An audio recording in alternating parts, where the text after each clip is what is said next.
El avance y la digitalización de la industria y la sociedad pasan por la formación de los más jóvenes y por la actualización permanente de la cualificación de todos los profesionales. Por eso, en Civitec profundizamos en un tema de clara relevancia, el talento para la era digital. ¿Qué debemos aprender? ¿Qué cualidades y qué conocimientos deberán tener nuestros futuros profesionales? Y como Civitec tiene clara vocación iberoamericana, contamos con el secretario general de la Organización de Estados Iberoamericanos, Mariano Jabonero, que moderará la mesa, y con la participación de Paulina Beato, miembro del Consejo Rector del Instituto Iberoamericano de Educación y Productividad de Barcelona School of Economics, Daniel Filmus, ministro de Ciencia, Tecnología e Innovación del Gobierno de Argentina, Teresa Riesgo, secretaria general de Innovación del Ministerio de Ciencia e Innovación y mención honorífica al Ingeniero del Año de nuestro colegio, y Daniela Truco, oficial superior de Asuntos Sociales de la Comisión Económica para América Latina y el Caribe. Mariano Jabonero es licenciado en Filosofía y en Ciencias de la Educación por la Universidad Complutense de Madrid. Ha desempeñado puestos de nivel técnico y de alta dirección en el Ministerio de Educación. Autor de numerosos artículos, textos y conferencias sobre educación e Iberoamérica. Es un placer para mí pasarle la palabra, secretario general de Organización de Estados Iberoamericanos. Bien, muchas gracias por la presentación y muchas gracias por la invitación de Civitec a que estemos aquí presentes en este importante congreso en el cual ya venimos participando de forma habitual, que para nosotros es algo muy próximo y muy sentido, en tanto en cuanto somos una organización iberoamericana con presencia fundamentalmente en América. Tenemos oficinas en 20 países y más de 500 proyectos en marcha, y un trabajo intenso de colaboración con los gobiernos de la región, con el BID, con CAF y con diferentes entidades, y muy vinculado en muchas ocasiones al tema de esta mesa, y es las competencias de los jóvenes, la empleabilidad, la mejora de la productividad de la región a través de la educación. Creo que es un eje troncal en una región en la cual Iberoamérica se destaca por muchas cosas, por su riqueza, su desigualdad, pero también porque lleva muchos años perdiendo productividad. Y es un dato alarmante y muy preocupante que afecta a una comunidad, como he dicho anteriormente, que formamos parte de ella 850 millones de hombres y mujeres que hablamos español y portugués, que son dos lenguas intercomprensivas. La mayor comunidad bilingüe del mundo, lo cual es muy relevante y sería un dato muy a favor de mayores niveles de cohesión, mayores niveles de desarrollo, de productividad y de bienestar. En este momento me acompañan un panel que yo calificaría de lujo. En primer lugar, Paulina Beato, aquí está junto a mí. Hace unos muy pocos días estamos en Buenos Aires compartiendo precisamente un evento sobre educación y productividad. Y bueno, pues Paulina es conocida de todos, pero bueno, como economista muy relevante y además técnico comercial del Estado, es una persona que ha trabajado en el grupo de G20 de expertos para análisis y revisión de capital de los bancos multilaterales de desarrollo, de Patronal Fundación Valía y del Instituto Iberoamericano de Productividad y Competitividad, que tenemos en la OID, de la cual es miembro de su consejo rector. Además de esto, ha ocupado puestos en relación con la presidencia de la Red Eléctrica de España y también ha trabajado en el Banco Interamericano de Desarrollo y en la Secretaría General Iberoamericana. Además de Paulina, también está aquí Daniel Filmus, amigo de Daniel. Saludos. Daniel es una persona que es sociólogo de la Universidad de Buenos Aires, que además ha ocupado puestos de responsabilidad de su país muy importantes. En este momento es ministro de Ciencia y Tecnología de la República Argentina, fue también senador nacional por Buenos Aires, fue ministro de Educación también y ministro para la Antártida, las Malvinas, la Antártida y los territorios del Atlántico Sur. Daniel también ha tenido una consideración, un trabajo importante como investigador en el CONICET, un organismo argentino que tiene que ver mucho con el tema que nos ocupa en este momento. Teresa Riesgo, que está aquí en presencia, Daniel está de Buenos Aires, es la secretaria general de Innovación del Ministerio de Ciencia e Innovación y la presidenta del Centro para el Desarrollo Tecnológico Industrial, CEDETI. Doctora en Ingeniería Industrial por la Universidad Politécnica de Madrid, creo que estás en tu casa, me parece a mí. Estás en mi casa, sí. Así, más o menos. Y es catedrática de Tecnología Electrónica de la Universidad Politécnica de Madrid. Ha publicado más de 60 proyectos de investigación y tiene una actividad investigadora muy relevante en todos los ámbitos en que ha participado. Y por último, Daniela Truco, desde Santiago de Chile.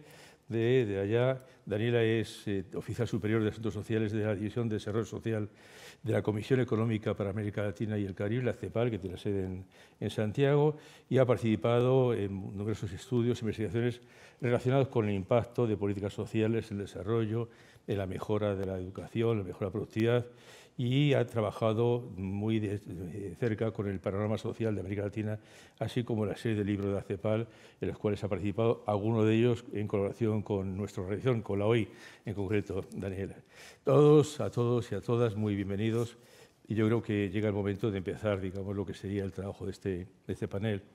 Y para empezar este trabajo, este panel, lanzaría una primera pregunta, un primer reto a Paulina Beato, que en este contexto, digamos, de empleo y de formación adaptada a las demandas de los jóvenes, yo quiero incluso anticipar un dato de un informe que publicaremos la semana próxima, que hemos hecho junto con la CEPAL, sobre la situación de la educación superior en América Latina.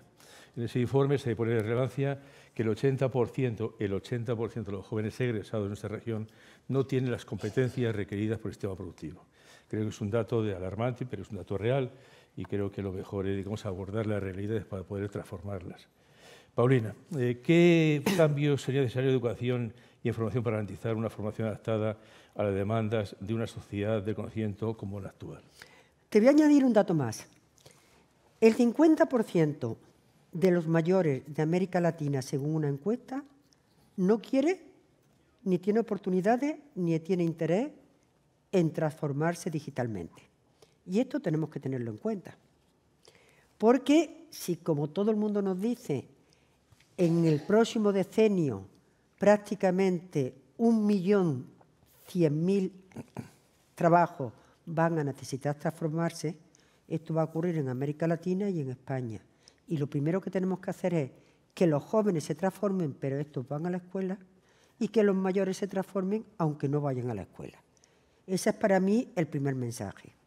Lo primero que sabemos es que probablemente costará dinero, y costará bastante, pero también sabemos que el beneficio será mucho mayor que el coste, porque no hay manera de que nos cueste 6.000 millones la formación, y el beneficio esperado en menos de 5 años, según el Foro Económico Mundial, es más de 6.000 millones. O sea, que es necesario y que hay dinero. En España tenemos fondos europeos. En Latinoamérica no tenemos fondos europeos, pero ya los buscaremos. Y yo quisiera señalar dos tipos de habilidades. Una son las habilidades hard, las duras, las que en esta escuela y esta señora saben mucho más que yo. Y yo ahí no voy a atreverme a decir nada. Solamente me atrevo a una cosa, que debemos de incentivar a los niños y a las mujeres a que entren en esta rama de habilidades hard. Porque si la inteligencia está igualmente distribuida entre hombres y mujeres, dejar fuera a las mujeres es un despilfarro. Pero ahora me voy a venir a otras habilidades que sí que conozco más y con las que me he visto obligada a trabajar, que son las habilidades de personas que trabajamos en sectores que no son inicialmente digitales, pero que tienes que trabajar con datos digitales, con modelos computacionales, con datos y demás. Estas personas tenemos por encima de todo que aprendan 5 cosas. Primero, que aprendan a capturar datos y además a capturar los datos relevantes para su trabajo, que lo sepan almacenar, guardar, organizar. Tiene que saberlo comunicar con su compañero, porque a lo mejor su compañero está a 1.000 kilómetros de distancia. Por tanto, tiene que sabérselo comunicar en la red. Tercer tema, tiene que saber crear contenidos digitales, que pueden ser un artículo, puede ser un dibujito, puede ser un mapa, pero tiene que saber crear contenidos digitales. Y lo más importante, tiene que saber resolver los problemas que su empresa necesita que resuelva. Y esto no solamente es saber los problemas, necesita buscar las tecnologías para resolver los problemas y los datos para resolverlos. Y por último, sin lugar a dudas, tiene que tener protección de la seguridad. Por tanto, yo creo que este aprendizaje en los 5 niveles lo tienen que saber los niños, los mayores, los adultos y los mayores. Pero tenemos que saberlo con 2 criterios. Uno, que lo que aprendamos ahora no nos va a servir para el año que viene. Que necesitamos estar aprendiendo toda la vida. Que aquello de aprender hasta los 18 años y trabajar 40 se acaba. Y segundo criterio que tenemos que tener en la cabeza es esto que PISA llama formación autorregulada. Tenemos que aprender a autorregularnos nuestra capacidad de aprendizaje. Tenemos que llegar a querer, amar aquello que necesitamos para trabajar en la empresa. PISA va a analizar la capacidad de los niños y los jóvenes para el aprendizaje autorregulado. A mí me gustará ver los resultados, pero me gustará más todavía ver cómo los mayores somos capaces de incorporar ese aprendizaje autorregulado. No quisiera acabar sin decir que esto nos va a costar dinero y que la empresa nos tiene que ayudar. ¿Por qué nos tiene que ayudar la empresa? Primero, porque sabe lo que quiere, pero segundo, porque va a ser fundamental para aumentar la productividad. Es decir, por aquellos que no son economistas, hay un economista que dice que la productividad no lo es todo, pero lo es casi todo a largo plazo. Es un premio Nobel y yo se lo copio siempre. ¿Por qué? Porque al final del día la renta per cápita es la productividad por el número de personas que trabajan. Y cuando multiplicas productividad por la proporción de personas que trabajan, te sale la renta per cápita, que es el mayor indicador del bienestar de una sociedad. Entonces, hoy es imposible aumentar la productividad sin digitalización. Pero la digitalización no son comprar máquinas, eso lo sabe comprar todo el mundo. La digitalización es que las personas de la empresa sepan utilizar las máquinas, sepan lo que la empresa necesita, sepan aprovechar las complementariedades de dentro de la empresa con el sector privado, de dentro de la empresa con la administración pública. Lo que decía el representante de la Comunidad de Madrid, lo que decía en la sesión anterior. Necesito saber comunicarme con todo lo que la empresa necesita. Y esto hace falta 2 cosas. Uno, que las personas las pongan los directores, los líderes de la empresa en el centro. No vale comprar máquinas si las personas no saben utilizarlas. Eso ya lo han dicho mis compañeros anteriores. Segundo, además de ponerlas en el centro, es estrictamente necesario que se le imbuya los datos. Es decir, no son la inteligencia artificial, no son los algoritmos de inteligencia artificial que son emocionantes y que nos sirven de mucho. Es que los datos tienen que estar en el centro de las decisiones de las personas. Y esto es la clave de los líderes y del factor genio ese que necesitamos desarrollar en las personas. La diferencia entre Google y todos los demás, la diferencia entre Facebook y todos los demás, la diferencia entre Amazon y todos los demás, no son sus algoritmos, que son buenísimos, es que todas las personas que trabajan en esas empresas, y algunas las he visto, sueñan, viven y se mueven por los datos.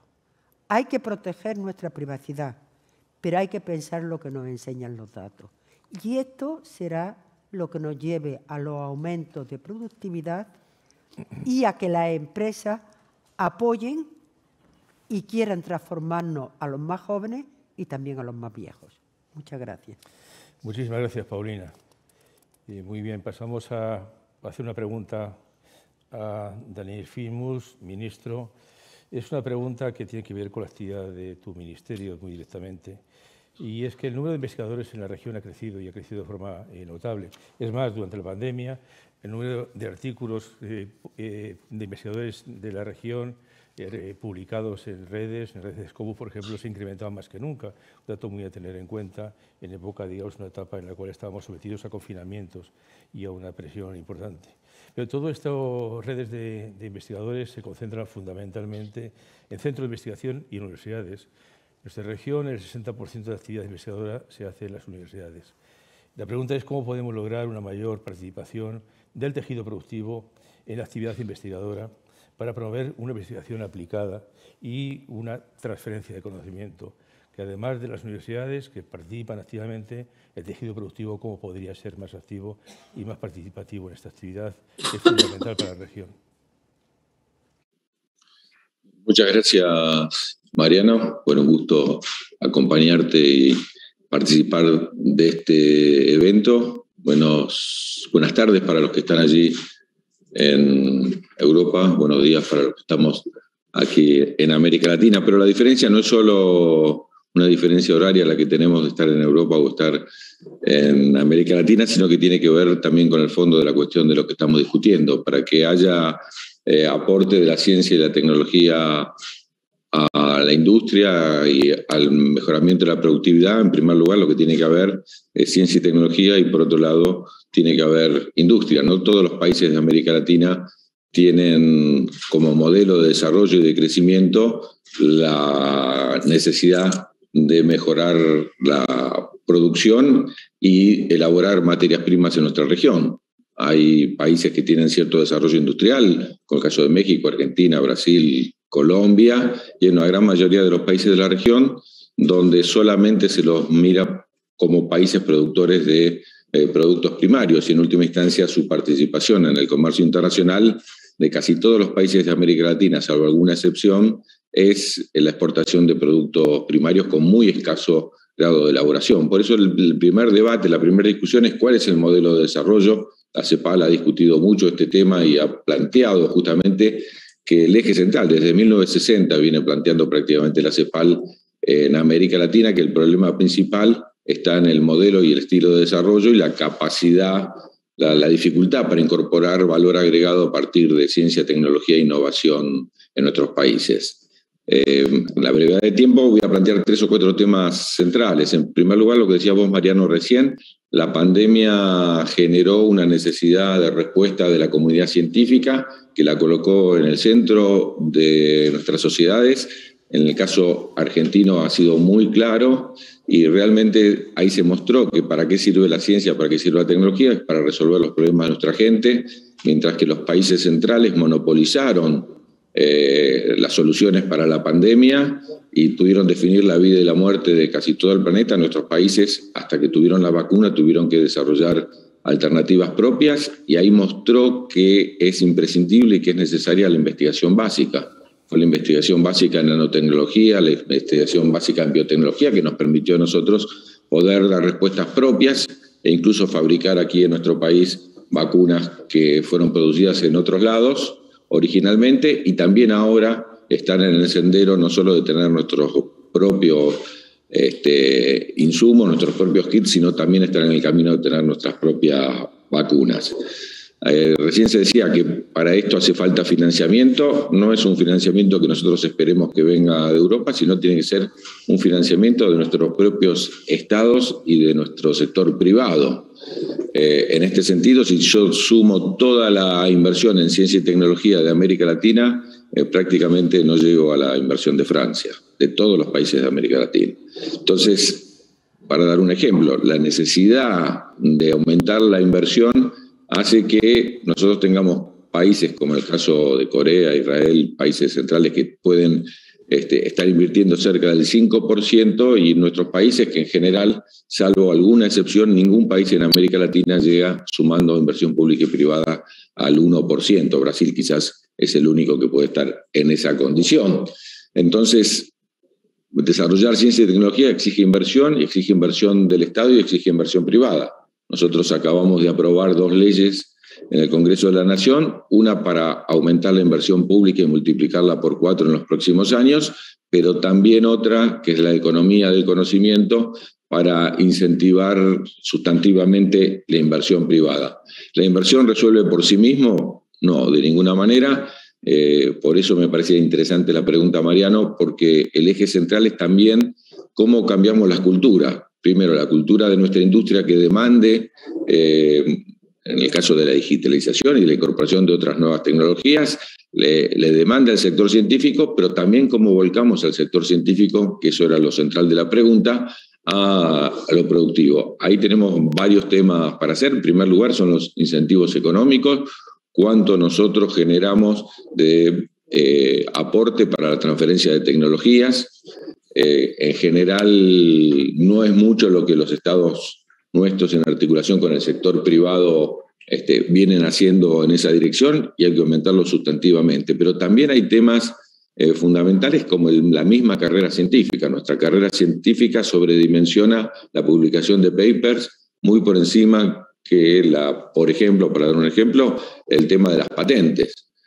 Entonces, poder progresar en la carrera científica hace que nuestros investigadores, he estado hablando hace muy poquitos días allí en España con la ministra también de Ciencia y Tecnología de España, que tiene el mismo problema y están en la discusión de cambiar la ley de Ciencia y Tecnología, colocando los incentivos mayores, no solo económicos, sino los incentivos mayores respecto de la posibilidad de transferir tecnología también en la carrera del investigador científico y del tecnólogo. Para eso es fundamental y es decisivo.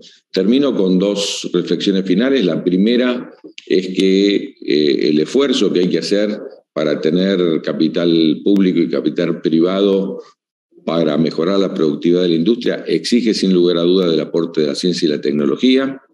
En la Argentina, vuelvo a la pandemia, permitió en el desarrollo de los barbijos o de los kits de detección y ahora de la vacuna, que la investigación básica la financie el Estado y que el escalamiento de la producción, que es lo que no lo puede hacer el Estado, sea transferido para hacer en empresas privadas. Esa articulación público-privada que estamos teniendo es de una productividad enorme.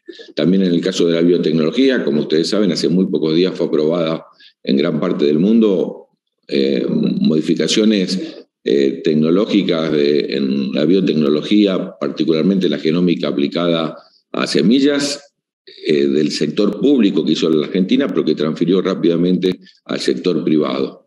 Ese tipo de incentivos es sin lugar a duda fundamental. Insisto, por un lado, como se decía, financiamiento, pero por otro lado, cambio en la carrera del investigador científico, mejoras sustantivas para apoyar la posibilidad de transferencia de tecnología, pero por detrás de todo tiene que haber un Estado. Sin el Estado, en ningún país central tampoco esto es posible, tiene que haber un Estado que oriente su economía, oriente su desarrollo a la capacidad de agregar valor y no ser solamente exportadores de productos primarios. Hay muchas formas de crecer, nuestros países vienen creciendo, pero el crecimiento solo basado en el sector primario sin agregar valor a partir de la ciencia y la tecnología produce beneficios para unos pocos.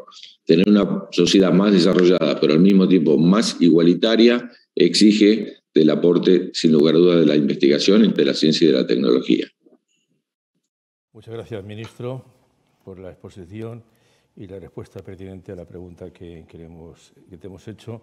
Y a continuación yo traeré una pregunta de Teresa Riego, y es que los investigadores no se inventan, no nacen de generación espontánea, es un trabajo arduo de formación, de animación, de promoción. Entonces, la pregunta es muy concreta y es cómo se incentiva la innovación en nuestros investigadores, que viene a ser más o menos cómo hace falta que reciban una formación específica para ello, cómo se forman investigadores, cómo se estimulan y cómo se les reconoce y apoya su trabajo. Bueno, muchísimas gracias por invitarme a la organización de Civitec a este evento en esta que es mi casa, porque es que aquí he pasado más tiempo que en mi propia casa. O sea, vamos, que llevo aquí en el año 83, empecé a estudiar aquí y en el año 2018 me fui al ministerio, pero vamos, volveré, o sea, sigo teniendo un despacho y todo. Bueno, espero, ¿no?, que el director todavía me lo guarda, creo. Bueno, estoy súper encantada de estar aquí, por tanto. Y además de compartir mesa con todos vosotros y con ustedes en remoto, porque además con el ministro Filmus efectivamente nos visitó muy recientemente y tuvo una reunión con la ministra Morant en nuestro ministerio, ¿no? Bueno, yo voy a hablar un poco efectivamente de la formación, de la formación y de cómo se incentiva a los investigadores. El ministro Filmus lo ha lo ha adelantado un poco, ¿no? Efectivamente, en las sociedades modernas no hay sociedades avanzadas que no sean sociedades de conocimiento e innovación. No las hay. Aquí mi compañera Paulina Beato me lo podrá decir. Es decir, cuando hablamos, por ejemplo, de nuestras fugas de talentos, que yo creo que es uno de los grandes males que podemos tener en sociedades como las nuestras, porque son talentos que nosotros formamos y que luego los perdemos. Esto no podría no ser un drama si vinieran otros. El problema es que tengamos esto que en los informes de OCDE aparece siempre como ese brain drain, que es un gran problema. Y que creo que es un problema que compartimos con nuestros hermanos de América Latina. ¿Qué tenemos que hacer? Pues seguramente generar atractivos aquí. Generar atractivos significa que esos talentos, que a veces es talento investigador, pero casi siempre lo que sí es talento que tiene un conocimiento, no tienen por qué ser investigadores, digamos, canónicos, ¿no? de escribir un paper, de hacer un proyecto y tal, sino investigadores vistos como desde un punto de vista más amplio. Lo que tenemos que hacer es generar oportunidades para ellos aquí o allá o donde queramos que estén. Y esas oportunidades se dan, desde luego, haciendo unas carreras científicas o académicas adecuadas y atractivas, pero sin duda, donde se tienen que producir unas carreras adecuadas es en el sector privado. Y para esto lo que tenemos que hacer es enseñar, por un lado, a nuestros investigadores a permear mucho más en el sector privado y al sector privado a permear mucho más en el ámbito académico. Y como ha mencionado también el ministro argentino, el ministro Filmus, creo que es importante la transformación o la reforma de la Ley de la Ciencia, la Tecnología y la Innovación que tenemos ahora en discusión en el Parlamento, que está bastante avanzada. Estamos ahora en periodo de enmiendas. Bueno, las enmiendas ya están cerradas. Ahora estamos hablando con los grupos parlamentarios y esperamos que quizá en menos de un mes se pueda llevar a pleno para su discusión, debate y votación. Bueno, en esta reforma de la ley se ha hablado mucho, para los que estén por aquí, por España, se ha hablado mucho de la carrera científica y todo eso, pero en realidad de las cosas que nosotros nos interesan aquí, una de las cosas que queremos hacer es hacer que la carrera de un investigador y de un innovador y que la innovación y la investigación estén mucho más digamos, imbricadas y mucho más cercanas, ¿no? Que parece como, en muchos casos, como un investigador, esto de hacer un proyecto con una empresa, no es el caso de esta escuela, y perdón, pero en algunos sitios donde yo voy, esto sí es raro. ¿Qué haces haciendo un trabajo con una empresa? Pues esto hay que, a veces, enseñarlo. Y hay que mostrar, sobre todo, casos de éxito. Hay que mostrar buenas prácticas. Hay que mostrar también algunos elementos en los que pueden ser incentivos y atractivos, que pueden ser económicos, pueden ser de carrera profesional o del tipo que sea. De la misma manera tenemos que hacerlo para las empresas. Es decir, uno de los problemas que detectamos en España y que lo dan los números también de la inversión en I+D, en España estamos en un 1,25 aproximadamente de inversión entre público y privada, pero uno de nuestros, en la ley, en la reforma de la ley, también hay una garantía o un compromiso de subir ese presupuesto en la parte pública, que es lo que a nosotros nos toca, pero lo que tenemos que conseguir es que el reparto público-privado de esa aportación a la inversión en I+D sea de un 70-30, como es en esos países que están tan bien, Corea, Israel, Alemania, etcétera, y no un 55-45, que es como estamos ahora. Y cuando digo 70, es 70 privado y 30 público. Bueno, todo esto, y hablando de la formación para todo esto es muy importante. Y la formación se basa en hacer acciones de dinamización. Esto lo estamos haciendo en el Ministerio. En el Ministerio estamos haciendo un movimiento hacia la promoción de la transferencia de conocimiento en todos los sentidos, no solo al sector productivo, sino también a la sociedad, ¿no? Que creemos que esto tiene mucho sentido, ¿no? Entonces, en esa idea, en esa hoja de ruta que tenemos para la transferencia de conocimiento, que además ha sido un trabajo que nos ha ayudado la OCDE a hacerlo durante los 2 últimos años y está publicado en las páginas de la OCDE y tiene un rigor ahí muy interesante sobre datos. Bueno, han entrevistado a muchísima gente.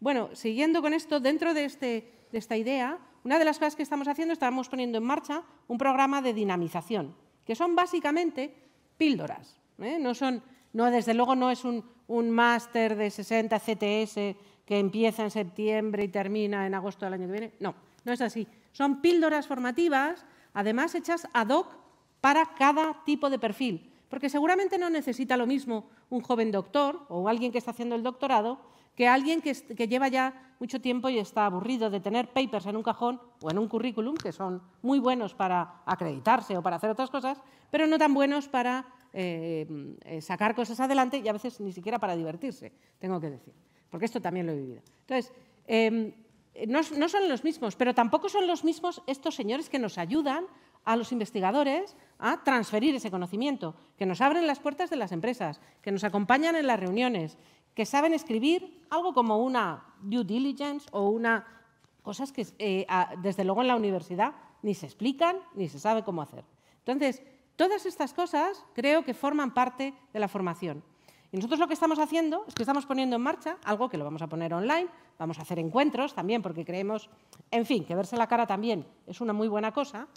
Y bueno, se llama DINA, lo presentaremos en los cursos de verano de la Menéndez Pelayo y lo pondremos en marcha en breve. Hemos contado con muchos expertos que nos han hecho píldoras formativas, porque la gente ahora también hay que saber lo que quiere, no le puedes contar rollos. La gente necesita píldoras y que le des lecturas concretas y cosas concretas para que luego puedan seguir. Bueno, yo creo que además de todo lo que hemos hablado hoy, del talento, es muy importante que hablemos de la digitalización, sin duda, y de algo que ha dicho Paulina, que es muy importante, las hard skills, pues bueno, en algunos sitios se dan por hechas, pero también son muy importantes las soft skills, y esto creo que es importante. Pero también creo que, además de la digitalización, hay algunos otros aspectos, por ejemplo, una educación financiera adecuada en la sociedad, también tendría que ser algo que tenemos que abordar de alguna manera, por lo menos en el ámbito, desde luego, universitario o de la educación o de los ciclos superiores de formación profesional. Bueno, con esto termino mi primera intervención y perdona, Mariano, si me he extendido un poco. Pero excelente, no, muy bien, y muy llena de matices. Y paso a hacer una pregunta a Daniela Truco, allá en Santiago de Chile, al otro lado, cerca del Pacífico, y que tiene que ver un poco con un mensaje que Cepala ha reiterado de forma clara y que se ha puesto de una forma u otra aquí en las intervenciones que han precedido, y es que vivimos una región que vive en la trampa de los países de la renta media. Alicia Bárcena lo repetía esto continuamente, ya no somos pobres, pero también somos renta media, que implica una gran desigualdad interna y sobre todo algo que se ha dicho, y es una economía que no es una economía de conocimiento, es una economía que vive de la trampa de las materias primas, de los commodities. En ese sentido y en ese contexto, Daniel, ¿existe un déficit en la región de perfiles con formación y cualificación necesaria que requiera la industria 4.0? Creo que en ese enfoque, y ese es el horizonte en el cual tenemos que poner la mirada. Cuando quieras, tiene la palabra, Daniela. Muchas gracias a Civitec por la invitación y a OEI, por supuesto, con quienes hemos colaborado históricamente en la investigación de estos temas para la región. Sabemos que el pilar básico es la educación y que en los últimos 20 años en esta región había habido un progreso importante, a pesar de que se había enlentecido a partir del 2015 y que producto de la crisis provocada por la pandemia vamos a ver impactos probablemente importantes y retrocesos en ese sentido.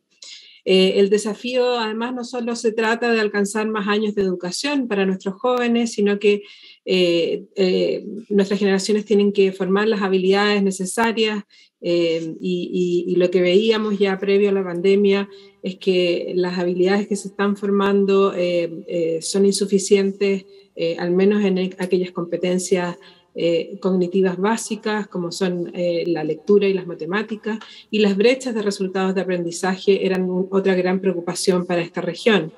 Estos datos son de la prueba PISA que realiza la OCDE a sus países miembros y asociados y mide el logro de aprendizajes en competencias como matemática, lecturas y ciencias en estudiantes de 15 años. En promedio y para las 3 materias medidas, solo alrededor del 50% de los estudiantes de los países iberoamericanos alcanza el nivel mínimo esperado en cada una, y en el promedio de los países de la OCDE es más del 75% de los estudiantes. La situación además es heterogénea entre los países de Iberoamérica que participan en esta prueba, y por supuesto que los países de América Latina están en mayor desventaja, y el nivel socioeconómico de las familias es el factor que refleja mayores diferencias en los resultados de aprendizajes evaluados en general en este tipo de mediciones estandarizadas. Los profundos cambios acelerados por la pandemia a nivel de las tecnologías aumentaron la relevancia de formar además a las nuevas generaciones en el conjunto de habilidades digitales que les faciliten sus procesos de inclusión educativa, laboral y ciudadana. En el gráfico de la izquierda les ilustra el tipo de habilidades digitales que los estudiantes señalaban en el 2018 que eran enseñados en el ámbito escolar. Las más comunes tienen relación con el uso seguro y crítico de Internet. 66% de los estudiantes de los países iberoamericanos señalaban que aprendían, les enseñan cómo decidir si la información es confiable. 65% afirma que les enseñan cómo comprender las consecuencias de publicar en las redes sociales, y 64% destacaba la enseñanza de cómo decidir qué información o sitio más relevante en Internet es para sus trabajos escolares. Menos comunes, sin embargo, son las que requieren mayor manejo técnico y de conocimientos, como utilizar palabras claves en búsqueda, o utilizar información debajo de los links, y cómo detectar si una información es sesgada. En todos los casos, los estudiantes de la OCDE señalan en promedio tener mayor nivel de formación en la escuela en este ámbito que los estudiantes de nuestra región. El gráfico de derecha además muestra la percepción que los propios estudiantes tenían sobre sus habilidades en el mundo digital, lo que llamamos la autoeficacia. La mayoría de los estudiantes de Iberoamérica que participaron en la medición de PISA 2018 se siente cómodo en medios digitales y muestra confianza respecto a la posibilidad de aprender y enseñar a sus adultos cercanos. Sin embargo, al igual que el otro conjunto de habilidades, la percepción de autoeficacia se distribuye de manera desigual según el nivel socioeconómico y cultural de los estudiantes, por supuesto que en desventaja para los de menor nivel socioeconómico. También en la población adulta de la región, los pocos estudios que teníamos para países de América Latina muestran un déficit significativo en las habilidades digitales. Los resultados de la prueba de competencia de adultos, la PIAC, también realizada por la OCDE, muestra que la proporción de adultos que alcanza altos niveles de logros en la resolución de problemas en ambientes digitales es muy baja. En los 4 países de América Latina que tenían información, que presenta mayor proporción de personas con la competencia, Chile, es el caso de Chile, con un 14,5% comparado con 30% de los adultos de la OCDE. Además, se pueden observar grandes desigualdades en la adquisición de estas competencias por edad, en detrimento de la población mayor de 55 años, que es un tema que relevaban anteriormente en el panel, y por nivel educativo y sexo, en detrimento de las mujeres. Todas desigualdades que es importante visibilizar para el tipo de acciones que se requieren tomar. Hoy nos encontramos ante un escenario de alta incertidumbre respecto al presente y el futuro en un contexto mundial que ha estado marcado por constantes cambios acompañados de desequilibrios económicos, sociales, sanitarios, ambientales y políticos. En el marco de estos desafíos, un estudio reciente que realizamos para Iberoamérica en conjunto con la OEI se analizó el conjunto de competencias y habilidades que se han propuesto desde distintos organismos internacionales y el mundo académico, en contraste con las demandas identificadas desde el ámbito empresarial y productivo, que sería importante reforzar. Y así se llega a proponer este esquema de competencias que se requiere potenciar para nuestros sistemas de formación, entre las cuales se encuentran las habilidades digitales, por supuesto. Se identificaron 3 conjuntos de competencias generales. Por una parte están las competencias cognitivas, qué y cómo se aprende. Se conforman ahí por las habilidades básicas relacionadas con conocimientos, lectura, escritura y matemática, de aprendizaje relacionadas con habilidades complejas de orden superior, como el pensamiento crítico, solución resolución de problemas, de integración de la tecnología y pensamiento computacional, que va más allá de una alfabetización digital básica y operativa, y de manejo de información y datos, como buscar, seleccionar, sintetizar y validar información. También, y algo que se relevaba mucho durante estos 2 años de pandemia, están las competencias socioemocionales, cómo actuar, interactuar, trabajar y adaptarse al mundo. Está confirmada por las habilidades de comunicación, colaboración y autonomía, que se ha visto muy relevante. Y por último están las competencias físicas, conformadas por destrezas motoras para el uso de dispositivos digitales, musicales, artísticos, practicar deportes, etcétera, importantes para las habilidades cotidianas. Contar con políticas de capacitación y formación a lo largo del ciclo de la vida se torna imprescindible en este contexto, como fue mencionado anteriormente. El alto dinamismo del contexto actual exige que tanto jóvenes como adultos tengan oportunidades de adquirir nuevas habilidades para complementar aquellas que ya han sido formadas. Y con eso cierro mi intervención y muchas gracias por la invitación nuevamente. Pues muchas gracias, Dani. Y por la referencia tan sistemática y tan gráfica a ese análisis sobre competencias que has hecho y que, como has mencionado, en una parte ha sido trabajado conjuntamente con la OEI. Tenemos muy poco tiempo y no sé si da tiempo a alguna pregunta del público, pero estamos sobre el reloj más o menos. No sé si los organizadores me pueden dar alguna pauta al respecto, pero si no, pasaría directamente a un resumen, conclusión de esto. ¿Hay alguna pregunta?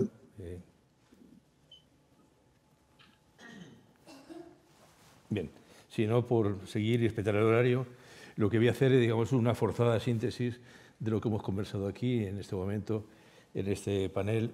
Y bueno, yo creo que hay temas que hemos tocado de una forma u otra y que hemos coincidido sobre ellos.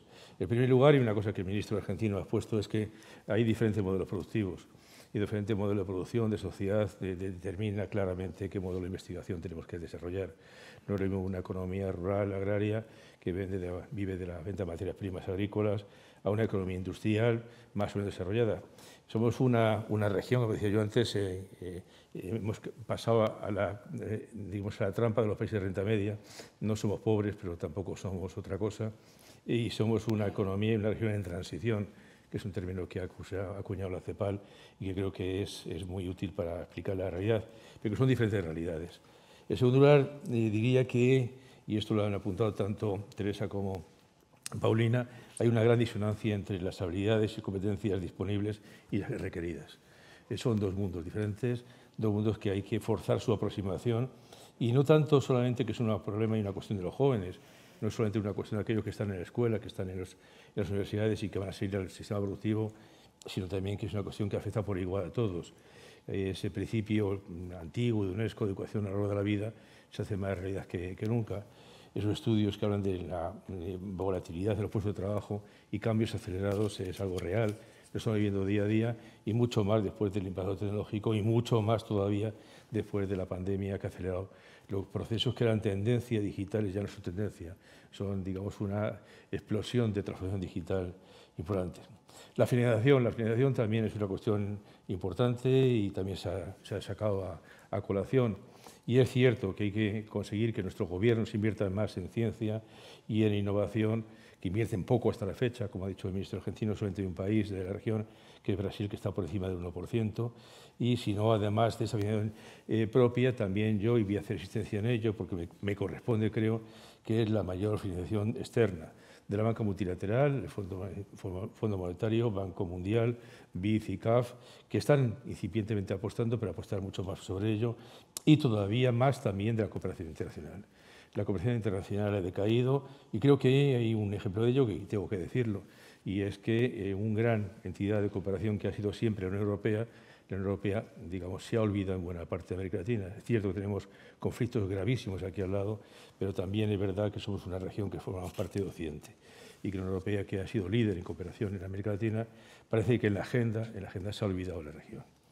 Por otra parte, la promoción de la ciencia y la promoción que, como decía Teresa, ahí pasa por la formación y por los estímulos.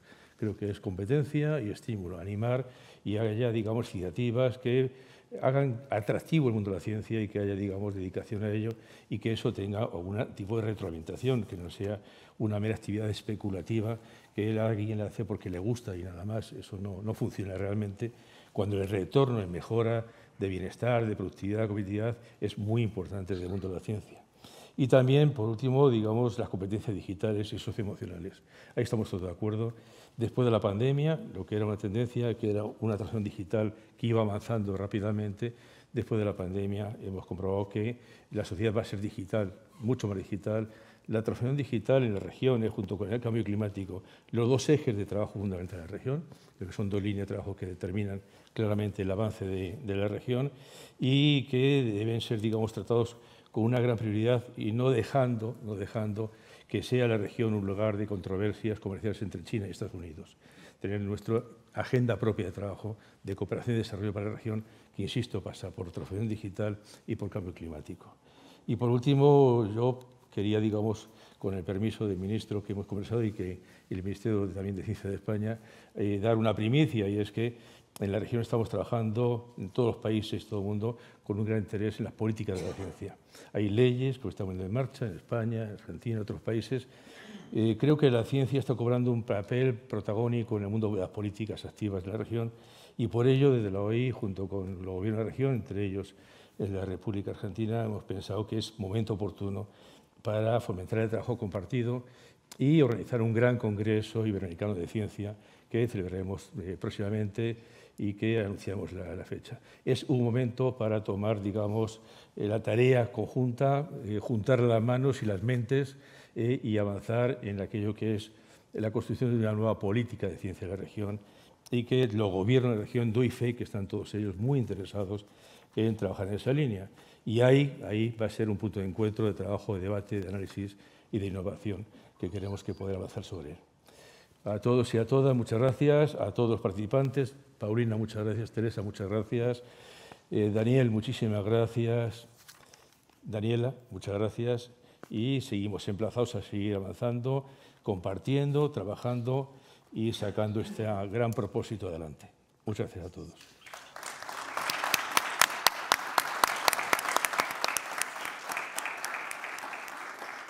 Muchas gracias, secretario, y gracias también a los ponentes. Quiero saludar a los alumnos que nos acompañan. Espero que hayáis tomado nota especialmente de lo que ha comentado Teresa Riesgo sobre la formación de investigadores y espero que os quedéis porque el siguiente panel sobre emprendimiento también os puede resultar interesante.